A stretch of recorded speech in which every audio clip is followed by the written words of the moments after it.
Good morning, सुप्रभात। चलिए हम लोग आज का क्लास स्टार्ट करने जा रहे हैं। आज 28वां क्लास है, 28th क्लास है। आज हम लोगों ने कल पढ़ा था एक्सरसाइज 3.5 और उसी को हम लोग आज आगे बढ़ाएंगे। और उससे पहले मैं उन सभी छात्र छात्राओं का नाम लेना चाहूँगा जिन्होंने अच्छे से होमवर्क बना करके भेजा था।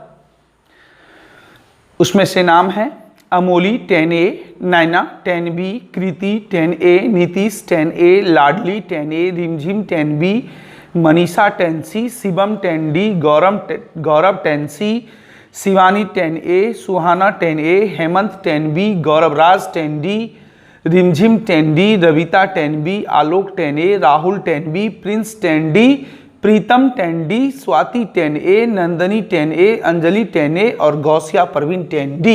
इसके अलावे भी कुछ हैं जिन्होंने होमवर्क भेजा है, लेकिन उनका होमवर्क थोड़ा गंदा है इसलिए स्पष्ट नहीं पता चल पा रहा था। चलिए, बहुत अच्छी बात है। इसी तरह आप लोग होमवर्क बना करके भेजते रहिए और प्रैक्टिस करते रहिए। अधिक से अधिक मैथ प्रैक्टिस का ही चीज़ है। तो कल बहुत सारे बच्चों ने क्वेरी की थी कि सर ये नहीं बना, वो नहीं बना, ये नहीं बना। तो चलिए थोड़ा सा हम चर्चा कर लेते हैं उस पर, उसके बाद फिर हम लोग नेक्स्ट चैप्टर में जाएंगे। पहले देख लेते हैं, यदि आज समय बचा तो ठीक है, नहीं तो फिर अगले दिन। सबसे पहले दूसरा का दूसरा नंबर, इसके बारे में बहुत क्वेरी थी कि सर ये नहीं बना। के किस मान के लिए निम्न रैखिक समीकरण के युग्म का कोई हल नहीं होगा। चलिए, क्या बताना है कि समीकरण का कोई हल नहीं होगा।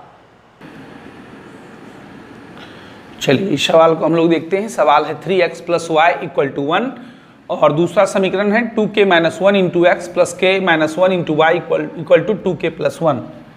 करना क्या है, तो निम्न रैखिक के किस मान के लिए निम्न रैखिक समीकरण के युग्मों का कोई हल नहीं होगा। मतलब के का क्या मान रख दिया जाए, के यहाँ भी है, यहाँ भी है, यहाँ भी है, तो के का कौन सा मान रखा जाए कि इस समीकरण का कोई हल नहीं होगा। इसके जस्ट पहले वाला सवाल था 2 का 1 नंबर सवाल, जिसमें अनगिनत हल था। तो उसमें a1/a2 = b1/b2 = c1/c2 किए थे, तो a और b का मान निकाले थे।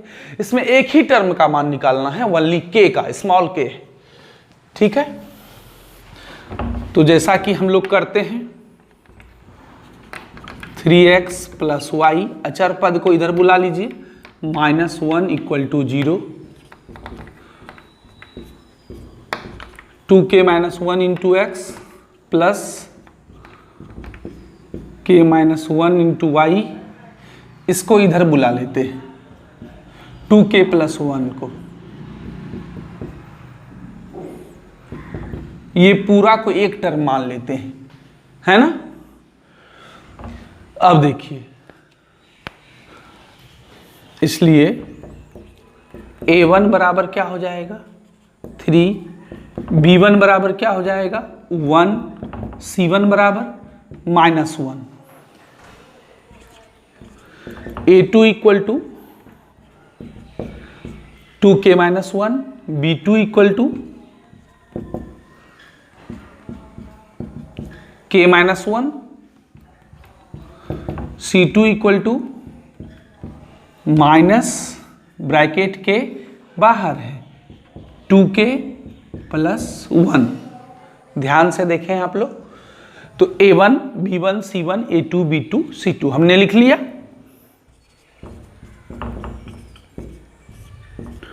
उपरोक्त समीकरण का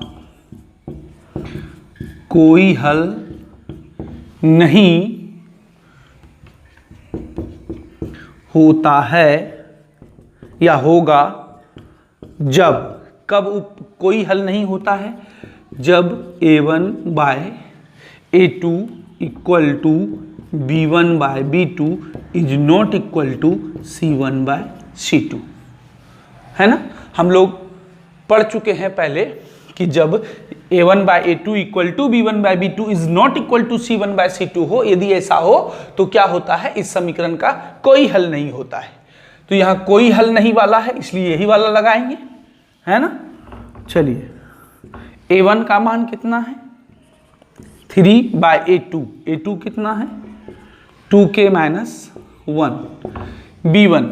b1 कितना है 1, b2 कितना है k - 1, स्मॉल k है तो हम स्मॉल k ही लिखेंगे, is not equal to c1/c2 -1 -2k + 1, ठीक है, माइनस माइनस कट गए। हमको k का मान निकालना है, ओनली k का, एक ही टर्म है इसमें, 3/2k - 1 equal to 1/k - 1 is not equal to 1/2k + 1, है ना। अब हम लोग क्या करेंगे कि फर्स्ट दोनों जो टर्म बराबर है उसको लेकर के आप आगे बढ़िए। तो जो टर्म बराबर है, कौन सा टर्म बराबर है, ये दोनों, a1/a2 इक्वल टू b1/b2,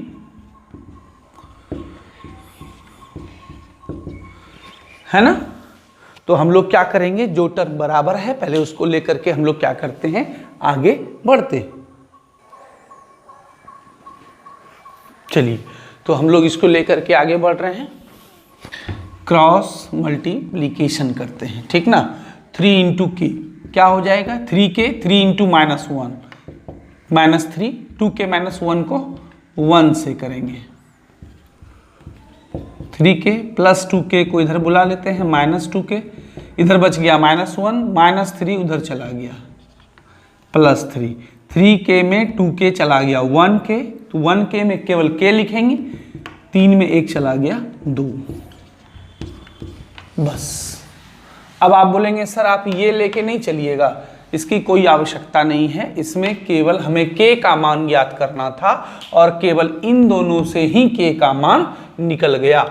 मतलब ये हुआ, इसको हम अपने भाषा में समझें कि यदि k का मान 2 रख दिया जाए इन तीनों जगह पर, 3 जगह पर k है, तो इस समीकरण का कोई हल नहीं होगा, कोई हल नहीं। इसका भी आप जांच कर सकते हैं, k का मान यहाँ 2 रख दीजिए और रख करके आप जब देखिएगा इस समीकरण और इस समीकरण को, 3 जगह पर k का मान रखिएगा, जब 2 समीकरण, एक समीकरण तो ये है ही, एक समीकरण ये हो जाएगा 2, उन दोनों का कोई हल नहीं होगा।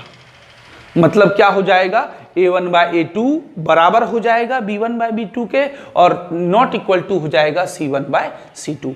आप चेक करना चाहें तो कर सकते हैं, है ना। तो हमें केवल k का मान निकालना था, k का मान निकल गया। इसमें 2 टर्म नहीं है, जैसे इसके पहले वाले सवाल में 2 टर्म था a और b, है ना। आप लोग अपने अपने वीडियो को रोक करके उतार लीजिए। चलिए अब हम लोग अगला सवाल देखते हैं।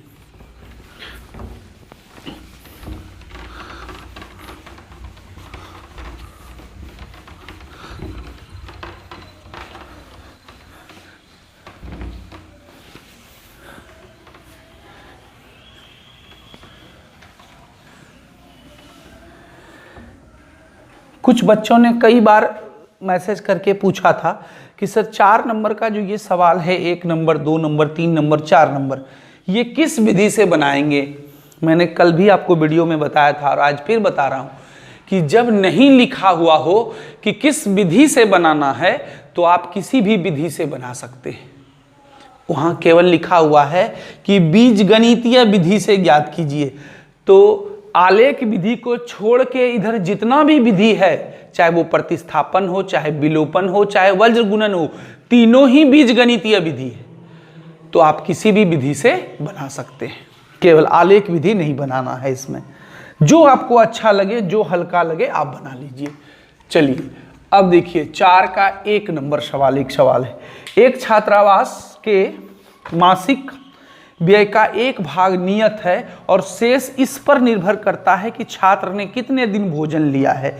जब एक विद्यार्थी 1 जो 20 दिन का भोजन करता है 1000 रुपया छात्रावास के व्यय के लिए अदा करने पड़ते हैं, जबकि एक विद्यार्थी जो बी को 26 दिन भोजन करता है छात्रावास के व्यय के लिए 1180 रुपया अदा करने पड़ते हैं। तो नियत व्यय और प्रतिदिन के भोजन का मूल्य ज्ञात करना है।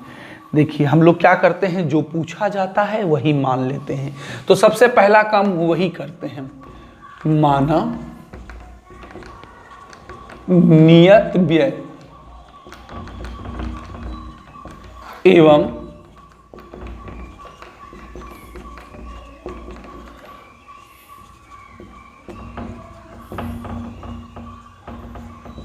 प्रतिदिन के भोजन का मूल्य बराबर y रुपया, है ना। माना नियत व्यय ये क्या है, जैसे एक छात्रावास की कहानी, हॉस्टल में जब बच्चे रहते हैं तो उसे दो तरह से पैसा लग रहा है इस सवाल के अनुसार। पहला पैसा क्या लग रहा है उसे कि नियत व्यय, जैसे उनको बेड मिला होगा, बेड चार्ज, वो बच्चे रहें या ना रहें उसे बेड चार्ज लगता है, वो नियत हो गया, वो ना घटेगा ना बढ़ेगा। अभी कोरोना के समय, अभी इस समय में वो गांव घर पे भी होंगे, तो जो बेड उन्होंने लिया हुआ है तो बेड चार्ज तो उन्हें देना ही पड़ रहा है। ये हो गया नियत व्यय। लेकिन हाँ, दूसरा व्यय क्या है, प्रतिदिन के भोजन का मूल्य। एक दिन भोजन करने का चार्ज है y रुपया, भोजन ये नियत नहीं है, जितने दिन वो नियत भोजन करेंगे उतने ही दिन का ये पैसा चुकाना होगा उन्हें। वो 10 दिन ही करेंगे पूरे महीने में, बाकी 20 दिन वो घर पर थे, अपने गांव में थे, तो 10 दिन का ही भोजन का मूल्य देना होगा, अदा करना होगा, है ना। तो ये एक दिन के भोजन का मूल्य है y रुपया, और नियत व्यय, जो नियत व्यय रूम रेंट होता है या बेड चार्ज कह दीजिए, वो नियत है, मतलब बच्चे रहें या ना रहें उस छात्रावास में, वो तो उसे देना ही पड़ेगा। लेकिन भोजन में ऐसा कोई जबरदस्ती नहीं है, जितने दिन भोजन करेंगे उतने ही दिन का भोजन का पैसा देना है। तो चलिए उसी तरह का एक सवाल है। तो एक विद्यार्थी ए है, वो बेचारा 20 दिन भोजन करता है, उसको अदा करने पड़ते हैं कितने रुपये, 1000 रुपये। और दूसरा बी है, ये 26 दिन भोजन करता है और इसको अदा करने पड़ते हैं 1180 रुपये। एक इक्वेशन इससे बनाएंगे और एक इक्वेशन इससे बनाएंगे, और जब दो इक्वेशन बन जाएगा तो जो विधि हमको हल्का लगेगा, जो विधि अच्छा लगेगा, हम उसी विधि से एक्स वाई का मान निकाल लेंगे। देखिए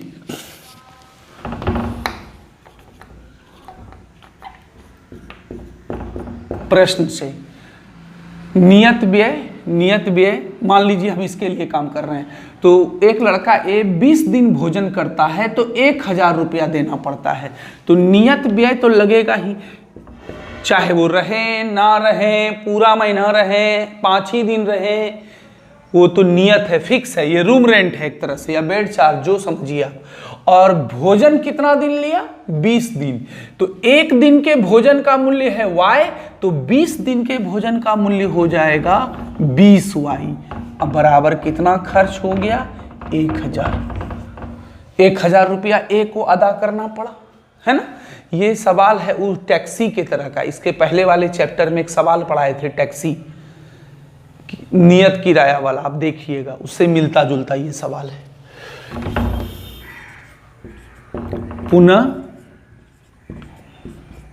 प्रश्न से दूसरा लड़का बी है, ये बेचारा 26 दिन भोजन लेता है, तो एक्स तो उसको भी लगेगा, ये तो नियत किराया है, रहे ना रहे कोई दिक्कत नहीं, ये एक्स लगेगा ही। भोजन 26 दिन लिया तो 26y, एक दिन का 1y है, तो 26 दिन का भोजन 26y, और उसको अदा करने पड़े टोटल कितना, 1180। अब देखिए ये दो समीकरण बन गया, ये नियत किराया मतलब रूम रेंट और ये खाना, दोनों मिला के कितना देना पड़ा, 1180 रुपया। अब ये आपके पास दो समीकरण मौजूद है। अब आप लोग इससे जो, चूंकि बीजगणितीय विधि है, कोई भी, तीनों ही बीजगणितीय है, चाहे प्रतिस्थापन, चाहे विलोपन, चाहे वज्र गुणन, जो आपको अच्छा लगे, जो हल्का लगे, आप किसी भी विधि से बना सकते हैं। हाँ, कुछ बच्चों का वज्र गुणन विधि गलत था, है ना, तो मैं उनसे रिक्वेस्ट करना चाहूँगा कि वज्र गुणन विधि का जो क्लास था उसको फिर से एक बार आप देख लें, है ना। जब ये 3.1 भी शुरू करने से पहले मैंने चारों विधि पढ़ाया था एक एक करके, तो उसको अटेंड कर लें, तो फिर आपकी सारी समस्याएं दूर हो जाएंगी। जिन्होंने भी अभी तक इस चैनल को सब्सक्राइब नहीं किया है वो सब्सक्राइब कर लें, एक बेल आइकॉन है उसको क्लिक कर लें, नोटिफिकेशन भी मिलता रहेगा आपको। चलिए अब इसको हम विलोपन विधि से बनाते हैं। Equation first minus equation second, ठीक है। तो फर्स्ट क्या है, यहाँ x बराबर है, केवल घटा देंगे, कट जाएगा, x plus 20y equal to 1000। हम इसमें गुना नहीं किए, क्यों नहीं किए आप समझ रहे होंगे, कटाना है कोई एक टर्म, ये y वाला बराबर नहीं है लेकिन x वाला तो बराबर है, केवल घटा देंगे तो नीचे वाले का साइन चिन्ह बदल जाएगा और plus x minus x cut जाएगा। बस कोई एक टर्म कट गया, अपना काम हो गया।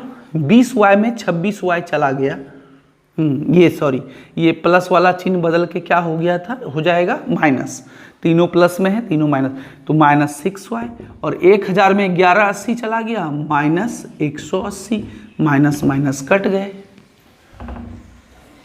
अब y बराबर क्या हो जाएगा,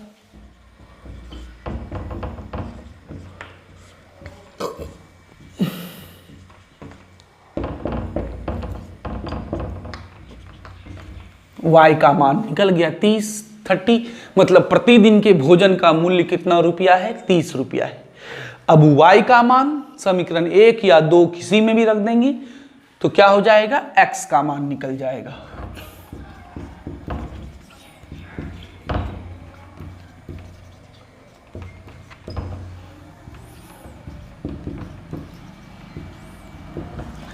putting the value of y in equation first, किसी में रख दीजिए, कोई दिक्कत नहीं। x प्लस 20 गुना y का मान कितना है 30, बराबर कितना 1000, 20 को 30 से 600,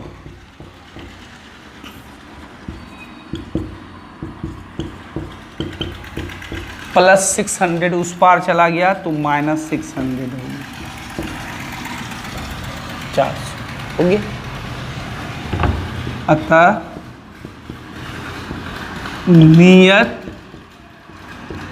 किराया बराबर 400 रुपया है ना, एवं प्रतिदिन के भोजन का मूल्य बराबर 30 रुपये। आंसर।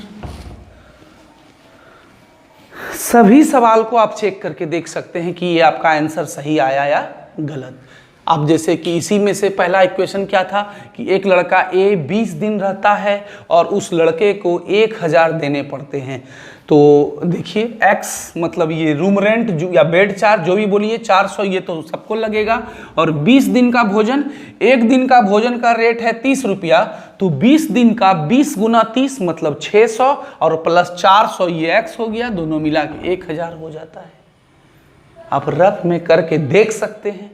उसी तरह से जब बी के लिए आप लगाइएगा तो ये भी सेट कर जाएगा। इसका मतलब हमारा आंसर बिल्कुल सही है। नियत किराया 400 है और प्रतिदिन के भोजन का मूल्य क्या है 30 रुपया है। आप लोग अपने अपने वीडियो को पॉज करके इसे उतार लीजिए।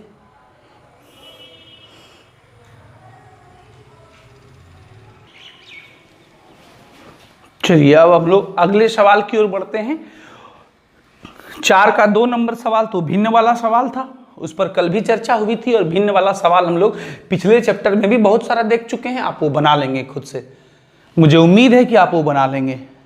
चलिए तीसरा नंबर, 4 का 3 नंबर। यश ने एक टेस्ट में 40 अंक अर्जित किए जब उसे प्रत्येक सही उत्तर पर 3 अंक मिले और अशुद्ध उत्तर पर 1 अंक की कटौती की गई। ये देखिए पूरा सवाल आप पढ़ लीजिएगा। अंत में क्या पूछा, टेस्ट में कुल कितने प्रश्न थे। तो आप मान लीजिए, माना यश नाम का एक लड़का था, है ना, सही उत्तर पर 3 अंक मिले और अशुद्ध उत्तर पर 1 अंक मिले, तो उसने सही, हाँ ठीक है। तो क्या पूछा जा रहा है, टेस्ट में कुल कितने प्रश्न थे। माना यश ने x सही उत्तर दिए एवं y अशुद्ध उत्तर दिए, मतलब गलत। मान लेते हैं, माना यश नाम का एक लड़का, बोलिएगा सर ये आप क्या माने, x सही उत्तर दिए, मतलब देखिए पूछा क्या गया है कि टेस्ट में कुल कितने प्रश्न थे, उसने सभी प्रश्न को टच किए होंगे, ऐसा हम लोग मानते हैं, ठीक है। तो मान लीजिए कि कोई लड़का जो है ये 42 सही जवाब दिया और 8 गलत जवाब दिया, तो दोनों मिला करके जोड़ देते हैं यदि हम लोग सही उत्तरों की संख्या और गलत उत्तरों की संख्या, तो टोटल क्या हो जाएगा, प्रश्नों की संख्या निकलेगा ना। प्रश्नों की हमको संख्या पूछा गया है कि टेस्ट में कुल कितने प्रश्न थे, तो हम लोग क्या मान लिए कि माना यश ने x सही उत्तर दिए और y गलत उत्तर दिए, मतलब अशुद्ध उत्तर दिए, और x और y का मान जब निकल जाएगा तो दोनों को जोड़ देंगे। इससे हमें यह पता चल जाएगा कि उस एग्जाम में कुल कितने प्रश्न पूछे गए थे, है ना। चलिए तो हम लोग अब पहले समीकरण वगैरह बनाते हैं। तो यश ने 40 अंक अर्जित किए यदि उन्हें सही उत्तर पर 3 अंक मिले। देखिए यदि सही पर उसको 3 अंक मिला और अशुद्ध पर क्या हुआ, अशुद्ध उत्तर पर 1 अंक की कटौती हुई, तो यश को कितना मार्क्स पूरा, 40। इससे एक समीकरण बनाना है। देखिए ध्यान से देखिए, मेरा दावा है कि आप समझ जाएंगे और मैं आपको समझा दूंगा। देखिए कि यश ने x सही उत्तर दिए, यदि सही उत्तर पर उसे 3 अंक प्लस में, फर्स्ट टाइप में क्या है कि यदि यश को सही उत्तर पर 3 अंक मिले और अशुद्ध, जितना भी अशुद्ध जवाब दिया उसने उस पर 1 अंक निगेटिव हो गया, मतलब मिला तो कुछ नहीं और उतना -1 हो गया जितने गलत जवाब दिए उसने। तो देखिए हम लोग क्या, हम x सही उत्तर दिए थे तो टोटल उसको कितने नंबर आए होंगे, 3x, है ना। अब देखिए 3x इसमें घटा दीजिए आप, सिंपल सा। -1 यदि देते हैं तो यहाँ प्लस भी आप लिख सकते हैं, कोई दिक्कत नहीं है। चलिए डायरेक्ट भी लिख सकते हैं। 1 अंक का माइनस हुआ है, y उत्तर उसने क्या दिए, हाँ इसको गुना करके दिखाते हैं पहले हम। 3 × x माइनस 1 × y बराबर 40। आप सोच रहे होंगे सर क्या हुआ। देखिए पहले कंडीशन में 3 अंक, सही पर 3 अंक मिल रहे थे और गलत पर 1 अंक घट रहे थे। तो पहले कंडीशन में हम लोग क्या देख रहे हैं, x सही उत्तर दिया तो टोटल नंबर आया कितना, 3x, उसमें घटा कितना, y गलत जवाब दिया है, y गुना 1, इतना घटा दीजिए और घटा करके कितना अंक पूरना चाहिए यश को, 40। एक इक्वेशन इससे बन गया।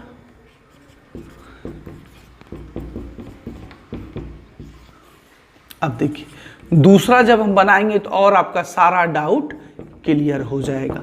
देखिए दूसरा कंडीशन में क्या है कि यदि उसे सही उत्तर पर 4 अंक मिलते और अशुद्ध पर 2 अंक की कटौती होती तो 50 अंक अर्जित करता वो लड़का। देखिए यदि ऐसा हम लोग मान लेते हैं कि सही पर 4 अंक मिलते और अशुद्ध पर 2 अंक की कटौती होती तो उस लड़के को कितना नंबर पुर जाता? 50। इसी तरह बनाइए। सही कितना, सही प्रश्न कितना दिया है? x, और एक सही उत्तर पर 4 अंक हैं तो टोटल पर कितने हो जाएंगे? 4 गुना x। नहीं हुआ? आप ही सोचिए, एक प्रश्न पर 4 नंबर आपको मिल रहे हैं, आपने टोटल 12 प्रश्नों के सही जवाब दिए तो टोटल कितने अंक हुए? 12 गुना 4, 48, 48, है ना? तो प्रश्नों की संख्या को उसके मार्क्स से गुना कर देंगे।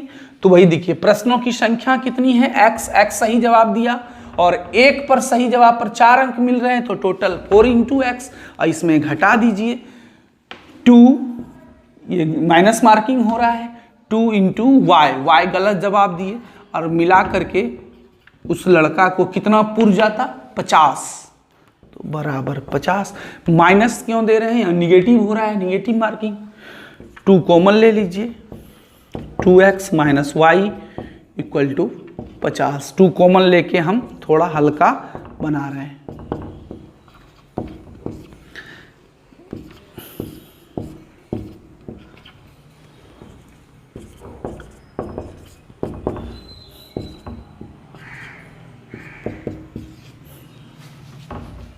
है ना? 2 समीकरण आपके बन गए। अब आपको क्या करने हैं? इन दोनों समीकरण से x और y का मान निकालना है। लेकिन वो आंसर नहीं हुआ, याद रखेंगे, x y का मान निकालना है। पहले दोनों को जोड़ना होगा।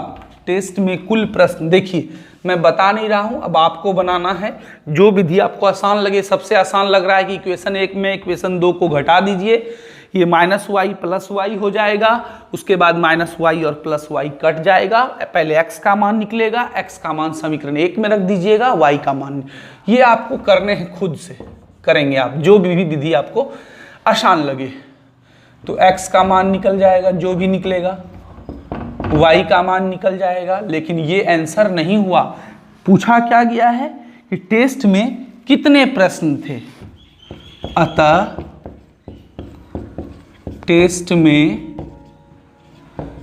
कुल, हम लोगों ने कॉपी चेक की है इसलिए हम लोग को पता है कि बच्चों की गलती क्या होती है। बच्चे थोड़ा जल्दीबाजी में यही आंसर लिख देते हैं, x = इतना y उतना। नहीं, ये सब ध्यान रखना होगा कि पूछा क्या गया है, सवाल का अंतिम लाइन क्या है।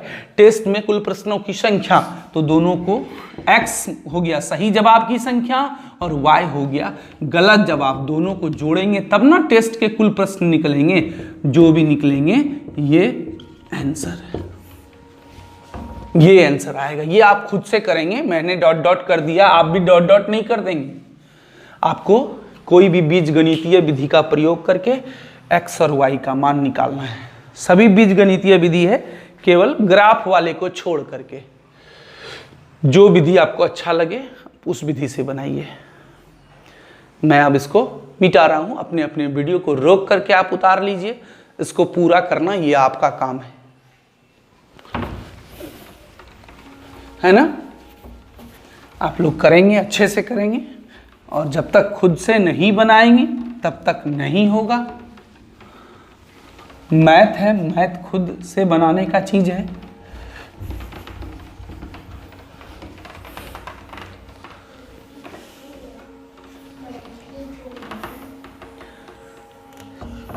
चलिए, 4 नंबर सवाल में एक लाइन छूटा हुआ है।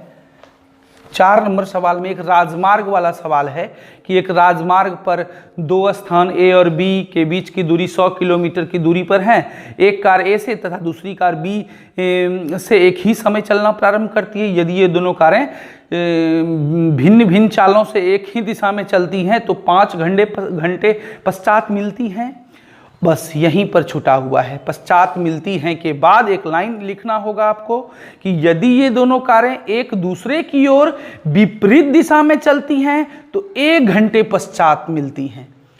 तब आप लिखिएगा उसके बाद दोनों कारों की चाल ज्ञात कीजिए।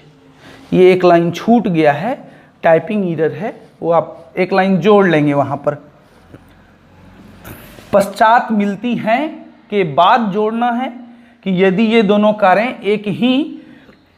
यदि ये दोनों कारें एक दूसरे की ओर विपरीत दिशा में चलती हैं तो 1 घंटे पश्चात मिलती हैं। ये लाइन छूट गया था। उसके बाद होगा तो दोनों कारों की चालें ज्ञात करें। चलिए तो हम लोग क्या करेंगे, 4 का 4 नंबर, 4 का 4 नंबर, 2 कार है, दोनों कार की चाल ज्ञात करना है। दोनों कार की क्या ज्ञात करना है, चाल।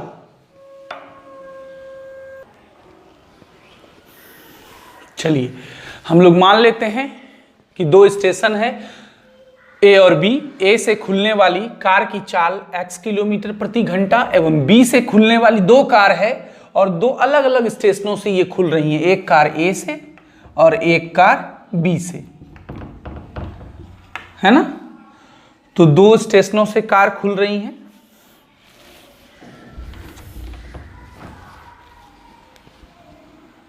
चलिए इसको समझते हैं हम लोग। ए और बी, एक कार यहां है, मान लीजिए एक कार ये है, यहां पर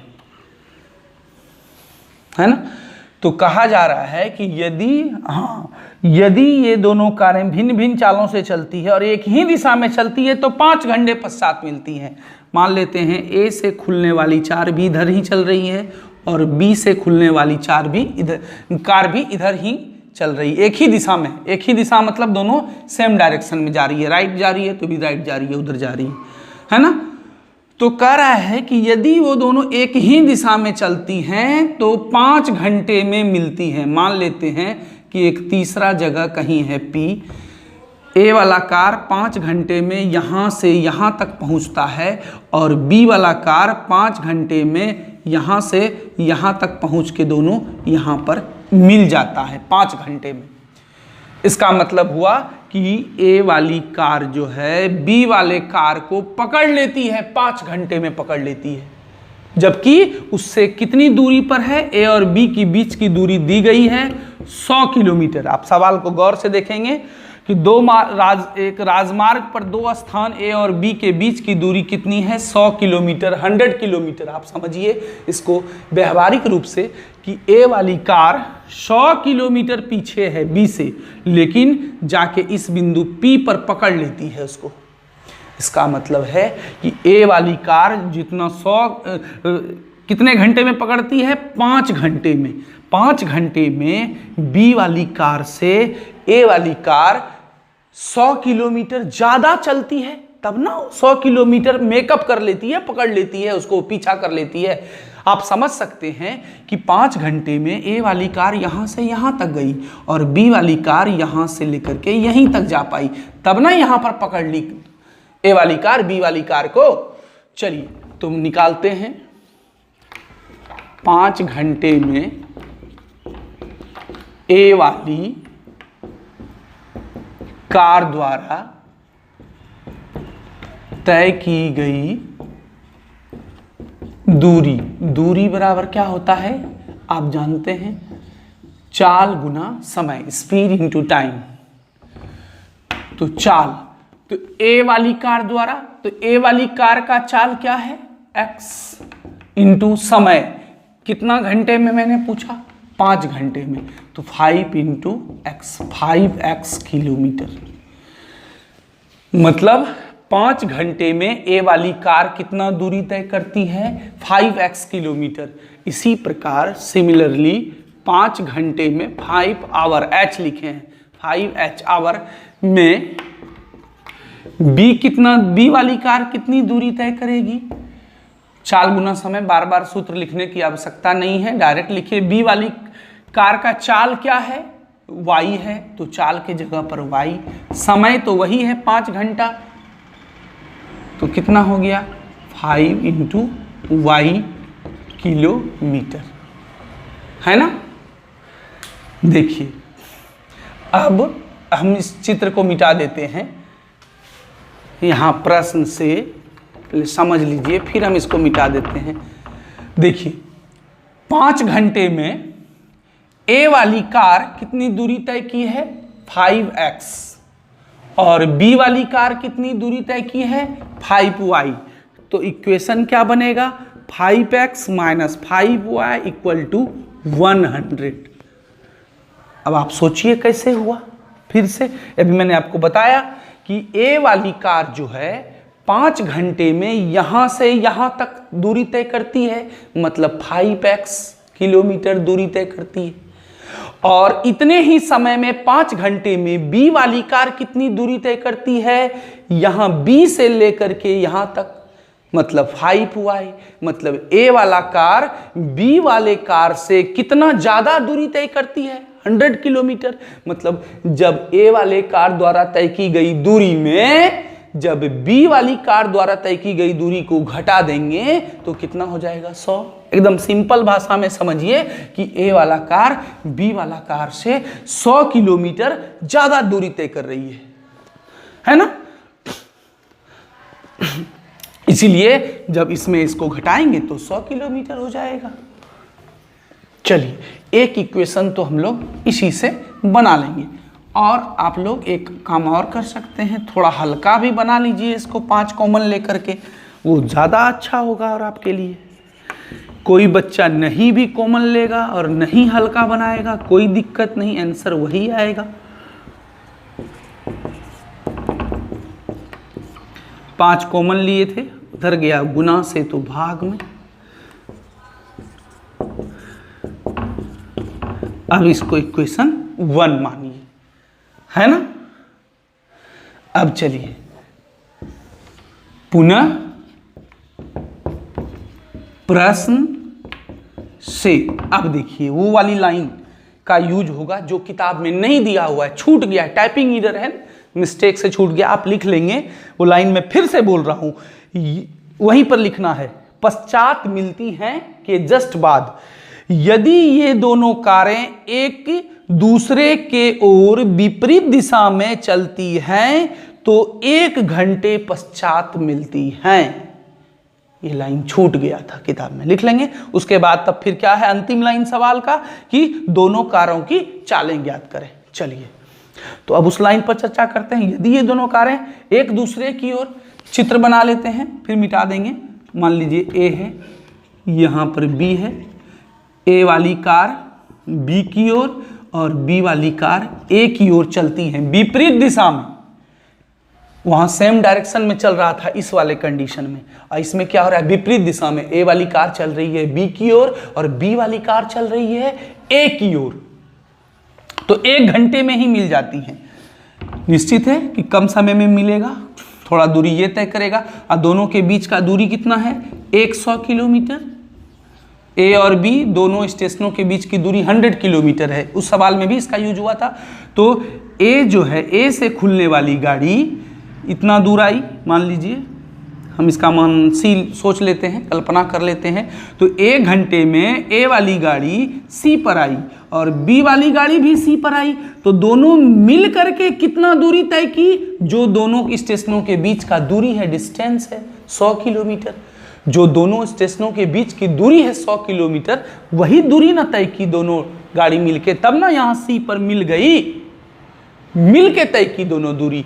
देखिए, ए से खुलने वाली चाल, कार की चाल x किलोमीटर प्रति घंटा। इसका मतलब क्या होता है, प्रति घंटा का मतलब क्या होता है, 1 घंटा में x किलोमीटर चल रही है। तो यहाँ तो 1 घंटा ही है, तो डायरेक्ट x लिखेंगे। 2 घंटा में मिलती तो 2x हो जाता, 3 घंटे में मिलती तो 3x, या 1 घंटा में।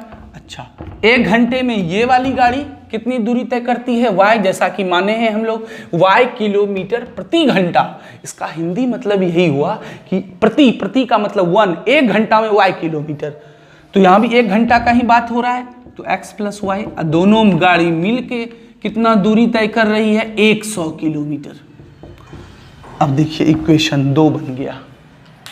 कैसे हुआ आप समझ लिए।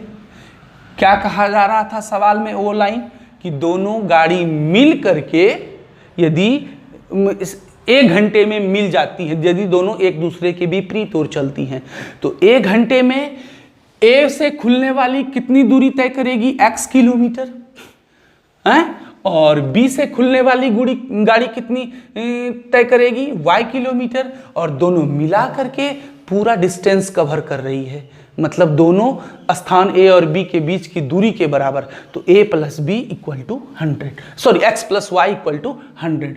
अब आपके पास दो इक्वेशन है। अब आपको जो विधि हल्का लगे उससे आप लोग क्या करेंगे, x y का मान निकाल लेंगे, वही आंसर हो जाएगा। x चाल है, किलोमीटर प्रति घंटा, ये आपको खुद करने हैं। और लास्ट में एक लाइन लैंग्वेज जरूर लिखेंगे, भाषा। अतः ए से खुलने वाली कार की चाल इतना किलोमीटर प्रति घंटा एवं बी से खुलने वाली कार की चाल बराबर इतना किलोमीटर प्रति घंटा। आप ऐसा नहीं लिखेंगे कि ए बराबर इतना बी बराबर इतना, वो नहीं लिखना है। आपको क्या लिखना है, अतः लास्ट में, अतः ए से खुलने वाली कार की चाल इतना किलोमीटर प्रति घंटा। मैं बता देता हूं आप लोगों को, x का मान आ जाएगा 60 और y का मान आ जाएगा 40। आप कर लेंगे, लास्ट में आंसर हो जाएगा। अतः ए से खुलने वाली कार की चाल 60 किलोमीटर प्रति घंटा एवं बी से खुलने वाली कार की चाल 40 किलोमीटर पर आवर। चलिए, ये सवाल कंप्लीट होता है। अब एक आयत वाला सवाल है ना, आयत की विमाएं ज्ञात करें, अंतिम सवाल है, वो आप खुद बनाएं। अब बहुत बता दिया मैंने आपको, अब आपको खुद बनाने भी चाहिए। यदि आप अपने से एक दो सवाल यदि बनाएंगे तभी हमको लगेगा और आपको भी लगेगा कि मैंने कुछ सीखा है ना। यदि बोर्ड पर बता दिए, आप उतार लिए, सीखे नहीं, समझे नहीं, तब तो फिर ये समय की बर्बादी हो गई। आप अपने से यदि कुछ बनाते हैं तो लगेगा कि आपने कुछ सीखा है। चलिए, इस चैप्टर का अंतिम सवाल, एक आयत का क्षेत्रफल इतना वर्ग इकाई कम हो जाता है यदि उसकी लंबाई 5 इकाई कम कर दी जाती है, चौड़ाई, चलिए थोड़ा सा 5, एक आयत है, थोड़ा प्रयास करेंगे आप लोग घर में भी। एक आयत है, इसकी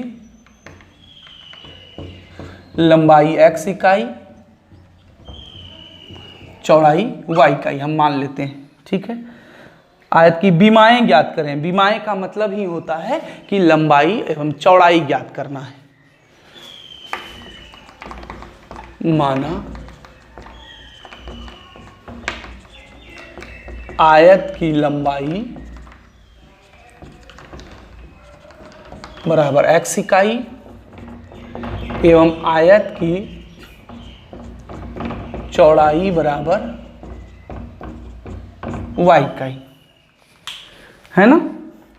आयत की लंबाई और चौड़ाई मान लिए, यही विमाएं होगा, यही निकालना है हमको लास्ट में। इसलिए आयत का क्षेत्रफल क्या हो जाता है, लंबाई इंटू चौड़ाई।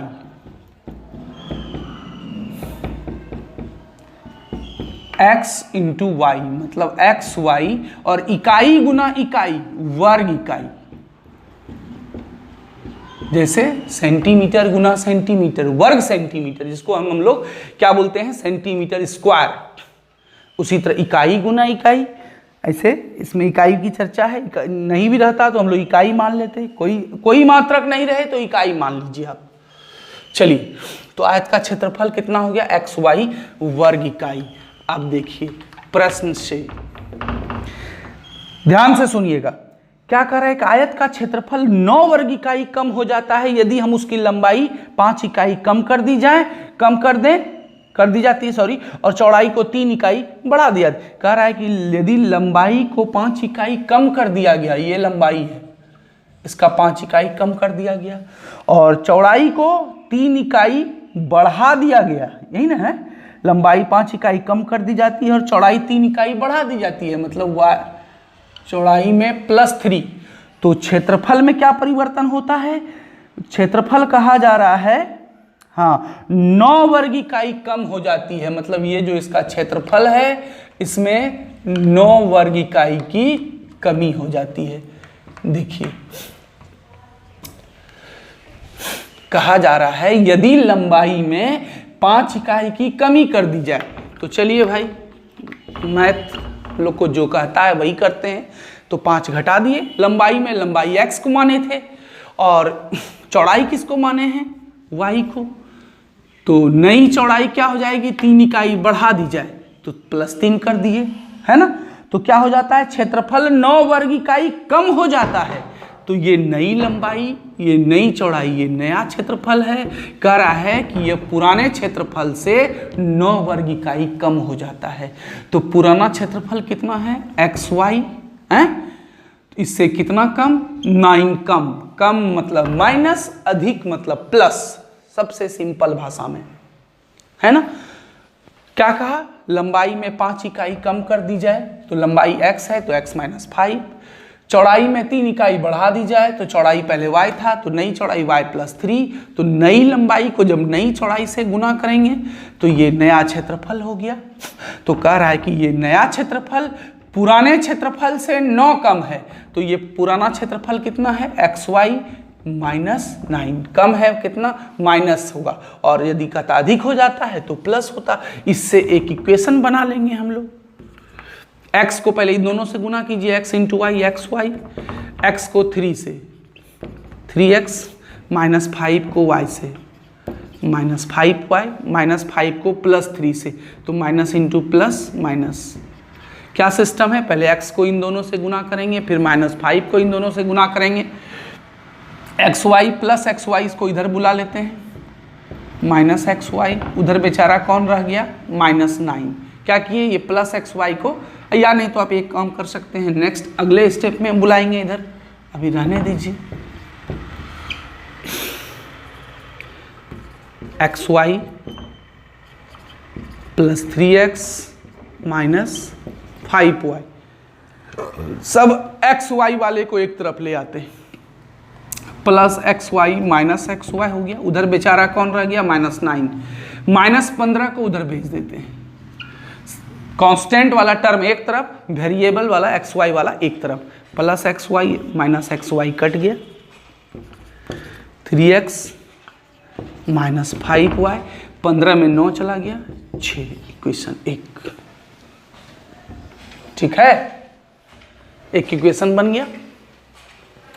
अब देखिए, अब क्या कह रहा है, कह रहा है कि यदि हम लंबाई में 3 इकाई और चौड़ाई में 2 इकाई बढ़ा दें, चलिए अब चेंज कर रहा है, यदि लंबाई में 3 इकाई और चौड़ाई में 2 इकाई दोनों में बढ़ा दें इस बार, है ना, किसी में घटाए नहीं, तो क्षेत्रफल 67 वर्ग इकाई बढ़ जाता है। चलिए ये भी प्लस हो जाता है, होगा ही। चलिए प्रश्न सी क्या कह रहा है, लंबाई में 3 इकाई बढ़ा दें, तो लंबाई x है तो 3 इकाई बढ़ाने का मतलब x + 3 इंटू चौड़ाई, चौड़ाई पहले y था, इसमें 2 इकाई बढ़ाने की बात हो रही है तो y + 2, ये नई लंबाई, ये नई चौड़ाई। क्या कह रहा है कि नए क्षेत्रफल पुराने से 67 अधिक हो जाता है, तो पुराना कितना था xy, और अधिक होने का मतलब +67। देखिए क्या कर रहा है, जब लंबाई में 3 इकाई बढ़ा दें, बढ़ाने का मतलब +3, और चौड़ाई में 2 इकाई बढ़ा दें मतलब +2, तो नए क्षेत्रफल से 67 वर्ग इकाई बढ़ जाता है, मतलब पुराने से नया बढ़ जाता है। तो ये नया क्षेत्रफल बराबर पुराना + 67 बढ़ जाता है, मतलब प्लस हो जाएगा। कम बोलता, जैसे यहाँ कम हो जाती है तो -9 किए थे हम लोग। अब क्या करेंगे, सेम इसी तरह आप लोग गुना करेंगे, पहले x को इन दोनों से, y + 2 से, फिर +3 को भी इन दोनों से, फिर चर को एक तरफ, अचर को एक तरफ करेंगे, जैसे अभी यहाँ पर किए। एक समीकरण बनेगा और उस समीकरण को हम लोग मान लेंगे समीकरण 2। और जब 2 समीकरण आपके पास आ जाएगा तो किसी भी बीजगणितीय विधि से प्रतिस्थापन, विलोपन या वज्रगुणन, किसी से भी x और y का मान निकाल देंगे, वही आंसर हो जाएगा। लास्ट में एक लाइन भाषा लिख देंगे, अतः आयत की लंबाई बराबर इतना इकाई एवं चौड़ाई बराबर इतना इकाई।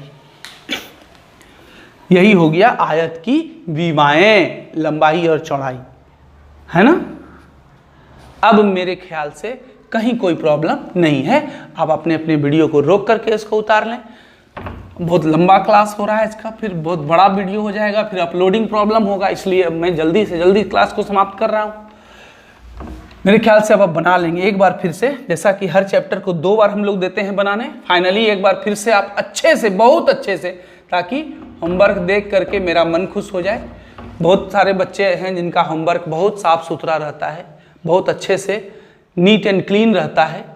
मैं सभी से आग्रह करूंगा कि वो उसी तरह बना करके भेजें। होमवर्क आपका क्या हो जाएगा, इसी चैप्टर को एक्सरसाइज 4.5 को फिर से एक बार एक्सरसाइज प्लस एग्जाम्पल दोनों बना करके आपको भेजना है। एक्सरसाइज भी और एग्जाम्पल फिर से एक बार पूरा अच्छे से बढ़िया से, है ना। चलिए हम लोग अब यहीं अपने क्लास को समाप्त करने जा रहे हैं। आप अपना ख्याल रखें, अपने अपने मम्मी पापा का ख्याल रखें, अपने बड़ों का, अपने दादा दादी सबों का ख्याल रखें, सबों की सेवा करें, है ना। चलिए अपना बहुत ख्याल रखें।